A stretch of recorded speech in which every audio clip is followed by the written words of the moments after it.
За намайг Дэлгэрэн Хогтой Цэрэн хаан гэдэг Монгол Арслан үржлийн газрын үржүүлэгч, Монгол Баг Судлалын холбооны тэргүүнээр ажилладаг. Ер нь би өөрөө багасаа бас нэг амьтанд хайртай, багасаа л янз янзын олон төрлийн амьтанд тижээдэг байсан. Яг энэ Монгол банхрыг яг дагнан тижээж эхлээд одоо 20 гаруй жил болж байна.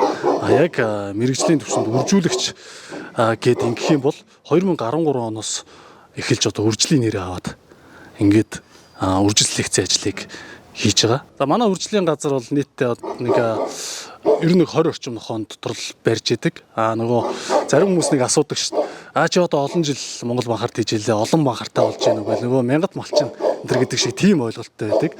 Нохоо гэдэг бол тийм тоо толгооноос болдоггүй. Цөөхөн чанартай үржил лекц хийдэг тийм ажил тэгж явдаг л учиртай юм байгаа ер нь.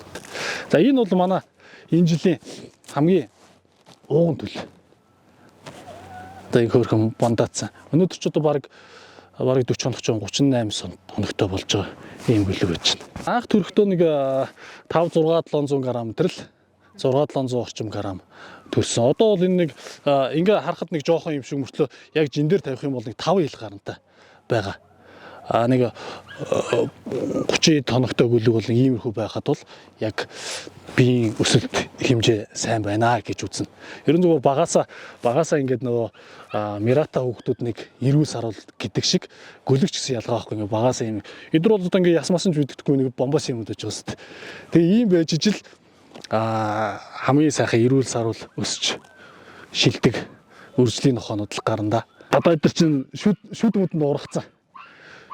Шүднэ гэж өстой нэг юм зүү шил юм байгаа зү. Хуучин дээр үед бол нөгөө монголчууд ч охин гөлгнүүдээ шууд нүдэ нээгээгүй байхад нь тогоомогоонд хөмөрдөгч гэдэг юм уу ийм янз янзын аргууд байдаг байсан шүү дээ. Эсвэл одоо аваачаа хайцсан барьцсан ч гэдэг юм уу. Тэр нь бас нэг Монгол нохооны нэг хэсэг устж үгүй болох нэг ирмэг түрээл нэг Монгол банхар байхгүй болчтой тэргээл тэгжсэн шүү дээ. Тэр шалтгаануудын нэг бас байгаа бах. Одоо бол энэ чинь за энэ их ч охин гөлөг байж байна.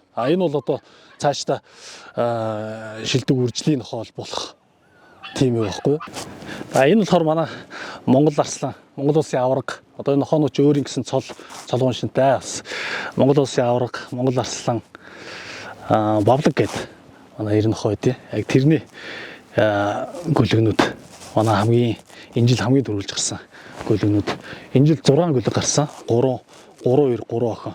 Тэгээд ер нь эхний гөлгүүд бол хүмүүс ер нь захиалаад бүгд эзэнтэй болцооцсон ийм хөрхөн амьтад байна. Энд бас нэг ийм хоёр амьтан байгаа. Энэ хоёр амьтан.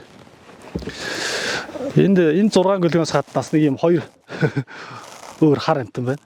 Энэ хоёр болохоор манай нөгөө нүнжиг гэдэг Арслан нүнжиг гэдэг бас нэг юм хөгшин нохоо байдیں۔ Тэрнээс маань юм хоёрхан гөлөг гарсан.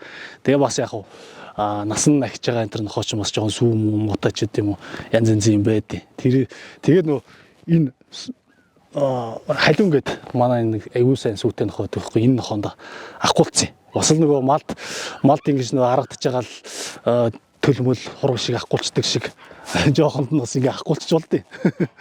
Хооллолтын хувьд бол өдөрт нэг гөлгийг 3 удаа хоолчих юм бол сайн. Манай гөлгүүд гэхэд нэг өглөө 10, өдөр 15 цаг, тэгээ орой 20 ч гэдэг юм уу. Ингээд нэг яг нарийн цагтаа ингээ хооллоод явцдаг. Энэ бас нөгөө яг цэцэрлэгт хүүхэд ингээ нэг цагаар хооллоод хөрхөн таргалаад мандаагаад байдаг шиг гөлгнүүд бас яг нэг тиймэрхүү байдлаар явцдаг. Тэгээд мэдээж энэ гөлөг гэдэг нь ялхантан чинь унтчих та өсч идэг. Яг тэр хооллолтыг бас ходоодыг амрах гэдэг шүү дээ тий.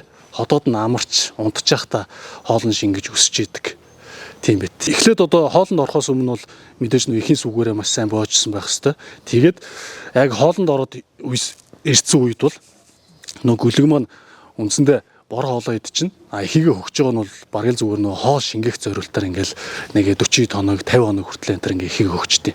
Манайх ч яг ингээд бас гэр оролт донд байж байгаа тий. Тэгэхээр чи мэдээж олон нохоо ингээл шуугуулд нь хуцалд нь ойр орчин хүмүүс заримдаа бас дургуутсан. Гэхдээ Монгол нохооны нэг тийм онцлог үүдэг. Энгийн зүгээр үед нөө худлаа хуцдаг гэдэг ч тий.